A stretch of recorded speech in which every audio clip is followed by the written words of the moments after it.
Someone hits a peak, they're like, this is the most I've ever made. Yeah. It's exhausting mentally to think, I gotta do that again. If you're playing basketball and you hit 60 in a game, the next day, yes, you might be motivated, but you're like, man, I can't hit 60 again. It's just exhausting. It could be bench pressing. You could hit your high and the next week you're like, I don't know if I can hit that number again. Mentally, it's exhausting.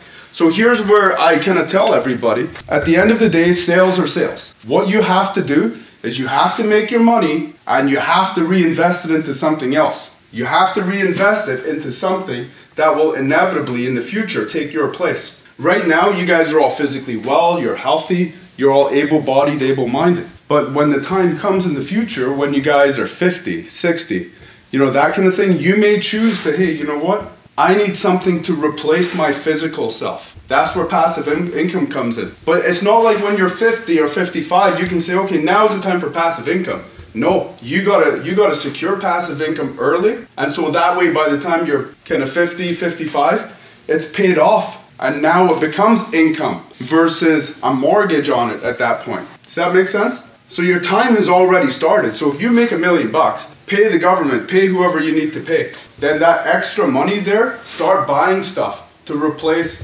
terror. We already know in the future it's going to be very difficult for kids to get into the real estate market because it's so friggin' expensive. Maybe you want to secure a property today for your kids in the future. Could be one of the things that drives you. But when you have an inevitable outcome that is bigger than just hitting $1 million, then all of a sudden it becomes easy to repeat what you just did because there's an outcome. Something is pulling you versus you pushing yourself.